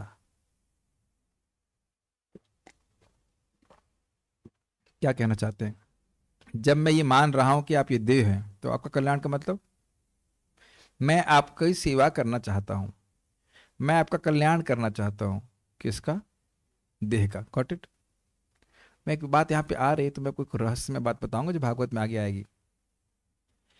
मैं आत्मा जो हूं वो है आध्यात्मिक, जो मैं आपकी आंखों में दिख रहा हूं वो है आदि भौतिक। ये क्या किया? आंखों के जो क्या कहेंगे उसको, अंदर जो ब्लैक पोर्शन कहेगा आंखों का, उसमें जो प्रतिफलित हो रहा है, रिफ्लेक्ट हो रहा है, वह है मेरा आदि भौतिक स्वरूप है, देह। अगर अभी सभी की आंखों को बहुत गहराई से देखा जाए तो अगर मेरे को आप देख रहे हो, मेरे को मतलब मेरे शरीर को देख रहे हैं, तो वही शरीर तो आपकी आंखों के अंदर रिफ्लेक्ट होगा। क्या बात मेरी समझ में आ रही है आपको? इस तरह से भागवत में समझाया गया है। यह है आपकी आंखों में के गोलक में जो दिखता है वह है हमारा आदि भौतिक स्वरूप।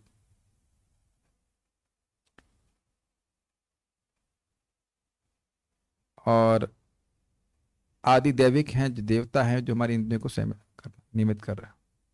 ठीक, तो हम आदि भौतिक स्वरूप के ही कल्याण में लगे रहते हैं और उससे आध्यात्मिक, जो आध्यात्मिक व्यक्ति आत्मा, उसका कोई कल्याण होता नहीं है। अतः जब तक मनुष्य देहात्म बुद्धि की भ्रांत धारणा से मुक्त नहीं हो लेता उसे तत्व ज्ञान की प्राप्ति नहीं हो सकती। और इसीलिए भगवान ने अर्जुन को सबसे पहले उपदेश यही दिया कि तुम देह नहीं हो, और इस तत्व ज्ञान के बिना भौतिक सभ्यता की उन्नति की सारी चमक दमक व्यर्थ है। Lower class, medium class, upper class, animal class, all the classes are animal class engaged in eating, mating, sleeping and defending in a more polished way. So we'll stop here. उम्मीद है कि आपको श्लोक अच्छा लगा होगा और कोई प्रश्न यहाँ पे है नहीं। So we'll stop here. अब उम्मीद करता हूँ कि आपको बात समझ में आई होगी। और एक बात जरूर ध्यान रखिए कि देह को, भले ही देह है लेकिन देह का उपयोग हम भगवान की भक्ति में करते हैं, इसलिए संभाल के रखते हैं। Best use of a bad bargain. बाकी देह में कुछ नहीं रखा है। कभी कभी जब करते समय प्रीचिंग करने की तेज इच्छा आती है, बट उसके बाद ये सोच भी नहीं आता और जब भी अच्छा नहीं हो पाता, उसके बाद नहीं, तो अच्छी बात है, बहुत अच्छी बात है। अगर इच्छा आ रही है जब करके प्रचार करने की, आपकी इच्छा आ रही है तो एक दिन भगवान आपको नियोजित भी करेंगे। भगवान को चाहिए भी तो, भगवान को चाहिए भी तो लोग। लेकिन एक बात ध्यान रखना, एक सूत्र बता रहा हूं आपको। जिन लोगों को आपके पास भगवान प्रचारित होने के लिए भेजते हैं, बहुत धीरे धीरे बोल रहा हूं ताकि समझ लो अच्छे से। जिन लोगों को भगवान आपके पास प्रचारित होने के लिए भेज रहे हैं, आप प्रचार नहीं कर रहे हैं, भगवान आपके पास लोग भेज रहे हैं, उनका ध्यान रखेंगे तब भगवान अन्य लोगों को भेजेंगे आपके पास। और उनका ध्यान नहीं रख पाएंगे तो अन्य लोगों को भेजेंगे क्यों भगवान आपके पास? ये सूत्र समझने का प्रयास कीजिए। हम लोग सोचते हैं कि हम बहुत लोगों को प्रचार कर लेंगे। एक बहुत सिंपल सी बात है, ये धारणा ही गलत है, बहुत लोगों को प्रचार कर लेंगे। हम लोगों की रियली मदद करना चाहते हैं ताकि वे अपनी मदद करने में समर्थ हो जाएं। Is that okay? मैं जैसे हरिद्वार के वैद्य के पास गया तो उन्हें हमारी जो भी है देखा, नब्ज देखी, उन्हें दवा बता दिया, दवा दी हमको, हम दवा ले रहे हैं। अब मुझे उससे लाभ होगा तो मैं अन्यों को बताऊंगा। तो उनका बहुत स्पष्ट बात है, उनका बड़ा फोकस है कि एक एक व्यक्ति जो मेरे सामने आया है उसको मैं ठीक करूं। अपने आप अन्य लोगों को लेके आएंगे और अपने आप वो लोग ठीक भी होंगे। और हम वह व्यक्ति किसी को भी ठीक नहीं करते तो और कोई नहीं आता। We are not here to cheat. उससे होगा क्या? आपके पास मान लो 100 आदमी भेज दें तो 100 वालों को आप ट्रेनिंग दे पाएंगे? बताइए, कोई व्यक्ति हाथ खड़ा कर दे कि 100 लोगों को ट्रेनिंग दे देगा वो? इसी के लिए आवश्यक है कि हम जो लोग हमारे पास भगवान भेजे हैं, चाहे एक हो या चाहे 2, उनका ध्यान रखें। और कोई चीखने चिल्लाने की जरूरत नहीं, तो अफेक्शनेटली बताइए, बार बार बताइए। एक बार नहीं समझ में आता, 2 बार नहीं समझ आता, बार बार समझाने से, पूछने से वो समझ में आता है उसको। Interest in Krishna consciousness is extremely rare. तो ये सब चीजें हैं। कभी भी आप प्रचार करें तो इस बात पे फोकस करिए कि हमको कभी करोड़ों लोग नहीं मिलने वाले, और करोड़ों लोग मिलेंगे तो हमको संभाल भी नहीं पाएंगे, उनको ट्रेनिंग नहीं दे सकते। उद्देश्य कृष्ण भावना का वास्तविक यह है कि लोगों को भगवत धाम जाने की इच्छा भर दो। प्रभुपाद जी बड़ा अच्छा कहते हैं, वो भगवान में आसक्त हो जाएं, और आसक्त हो जाएंगे तो सब कुछ करेंगे वो, है कि नहीं? जिस चीज को पाने में व्यक्ति आसक्त होता है सब कुछ कर लेता है। 10-10 घंटे काम कर लेगा, पूरी रात जग लेगा, सब कुछ कर लेगा। तो भगवान की कथा दीजिए, भगवान के बारे में बताइए, आकर्षित होंगे तो सारे नियम पालन करने लग जाएंगे। ये है, और उसमें आपको भी संतुष्टि होगी। देखिए, जब हम भक्तों को देखते हैं, हम सबका नाम लेंगे तो भूल जाएंगे लोग, लेकिन हम देख रहे हैं कुछ भक्त लोग बहुत नियमित रूप से जप करते हैं, कथा में आते हैं, तो इससे बिल्कुल स्पष्ट दिख रहा है कि उनको शारीरिक निष्ठा प्राप्त हो रही है। समझ रहे हैं? शरीर तो रोज लग ही रहा है, समझ में आए या ना आए, क्लास में आएंगे जरूर, बैठेंगे जरूर, सुनेंगे जरूर, बहुत प्रसन्नता होगी। समझ में आ गया कि ये कृष्ण भावना भावित जीवन ही मेरे जीवन की तरीका है। अब मुझे और कोई तरीका नहीं आता जीवन जीने का, और कोई तरीका डिलीट है मेरे जीवन से, है ही नहीं, और कैसे जीऊंगा बताओ? जिसके मन में आ गया वो पार हो गया। समझ पा रहे मेरी बातें? जिसको समझ में आ गया कि कृष्ण भावना भावित जीवन ही मेरा जीवन शैली, वो पार हो जाएगा, उसमें कोई संदेह नहीं है। भगवान की भक्ति कर रहा है तो क्यों नहीं पार हो जाएगा?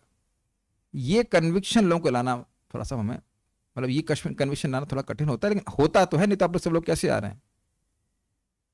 बल्कि देखिए, मैं क्या कहूं, मतलब हम कॉलेज प्रीचिंग करते हैं तो कॉलेज प्रीचिंग में जिन लोगों के पास गए वो तो पता नहीं कहाँ कहाँ भाग गए। हो सकता है भक्ति कर रहे हो सकता है मे भी, हो सकता है नहीं भी हो। इधर कांग्रेगेशन प्रीचिंग बड़ा अच्छा है क्योंकि घर में दबोच लेते हैं लोगों को, है ना राहुल राजप्रभु? घर छोड़ के जाना तो मुश्किल है। घर से कहाँ भागेंगे, घर में ही पकड़ा गया ना। क्या कहते हैं उसको, घर में ही छापा पड़ा है, तो घर से तो भाग के जाएंगे नहीं, है ना एकांगी माता? जो घर छोड़ के तो नहीं भागेंगे आप। घर में ही पकड़ लिया गया है, तो घर में ही, नारायणी माता जी घर तो नहीं छोड़ रही ना आप, घर तो नहीं छोड़ना पड़ेगा, घर में ही पकड़ लो उनको। अब बेचारे कहाँ जाएंगे? और भगवान ने भी यही कहा, स्थान है तहाँ स्थित गताम, घर में ही बैठे सुन रहे आराम से, सुनते सुनते भगवान की प्राप्ति हो जाएगी। ये है, this is very nice. Okay, not that I am against college preaching और समथिंग, लेकिन जब हमने देखा कि लड़कों में ना ये एक नई उम्र है, तो ये नौकरी प्राप्त करनी है, ये करना है, वो करना है, ये करना है, ये बड़ी भावना आ जाती, तो उन लोगों को कुछ शायद 25-30 साल के बाद ठीक समझता, अरे भक्ति करनी थी, अरे भक्ति करनी थी। तो वो थोड़ा कठिनाई हो जाती है। एक भक्त को बोले इंटर्नशिप में हम थे इसलिए जब में नहीं आए। अच्छा, तो खाना भी बंद कर दिया आपने, पानी पीना भी बंद कर दिया, कि जब बंद कर दिया? कल्चर ही ऐसा दुनिया का है। तो बहुत प्रसन्नता है कि सब लोग इस प्रकार से लोग श्रवण कीर्तन कर रहे हैं। ऐसे करते करते भगवान के पास जरूर पहुंच जाएंगे, संदेह नहीं है। भगवान की दया हम पर जरूर होगी। हमको तो दया क्या, भगवान तो खुश है। जब भागवत सुनने की इच्छा से ही भगवान हृदय में आ जाते हैं, तो और दया क्या करेंगे? So keep on hearing this. कुछ कह रहे हैं,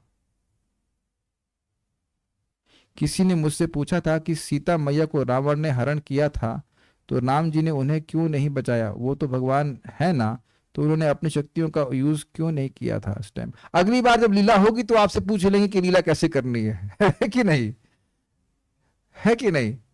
अरे तो फिर आप ये प्रश्न करते ही क्यों? आपको प्रश्न नहीं बनता ना आपका। अगर भगवान तो संकल्प से ही रावण को मार देते, तो फिर आपके पास कुछ बोलने बात करने के लिए होता ही नहीं ना। और आपको उनको समझाना चाहिए कि सीता को तो छू ही नहीं पाए, वो तो माया सीता थी। रावण कभी भगवान की अंतरंग शक्ति को स्पर्श कर ही नहीं सकता है, तो समझाना चाहिए इस तरह से। भगवान को फिर कुछ भी करने की क्या जरूरत है बताइए? तो भगवान सब अब पूतना को ऐसे कर देते, मर जाती, लेकिन अलग तरह से मार रहे हैं, तो हम लोग को कुछ बात करने के लिए होना चाहिए ना, ताकि हम बात करके भगवान की बात करें और मुक्त हो जाएं। एक भक्त कह रहे हैं भक्ति का बीज मिल जाता है कॉलेज प्रीचिंग में। अरे भाई, हम ऐसे कोई विरोध नहीं, मैं भी कॉलेज प्रीचिंग करने जा रहा हूं, लेकिन लोग इतने उलझे रहते हैं कि उनको प्रीचिंग करना बड़ा मुश्किल है, बड़ा ये कठिनाई हो जाती है। आप भी शायद कॉलेज प्रीचिंग प्रोडक्ट हैं। अरे भाई, हम कौन सा कह रहे हैं कॉलेज प्रीचिंग नहीं कर रहे हैं, हम थोड़ा उसके अगेंस्ट हैं। हम आपको एक अपना ऑब्जर्वेशन बता रहे हैं कि लोग जो है वो डिस्ट्रैक्टेड बहुत रहते हैं, ये भी करना है, ये खेलना है, वो खेलना है, ऐसे करके। हाँ, कठिनाई हो जाए, भाग जाते हैं वो लोग बेचारे, ये बात रहती है। अरे कृष्ण राधे, तुम जिंदा हो? मुझे तो लगा डॉक्टर बन गई। अच्छा, गुड। अरे बेटा, तुम्हारा बहुत वेट कर रहे हैं, कभी आओ तो कम से कम कीर्तन में आके, मृदंग में आके भाग जाया करो, तो बढ़िया स्वीट बना के खिलाएंगे, ठीक है? Please come. We have not played harmonium since long. कहाँ दुख अनुभव कर रहे हैं? Anyways, will stop here now. Srimad Bhagavatam की जय, श्रील प्रभुपाद की जय, निताई गौर प्रेमानंदे।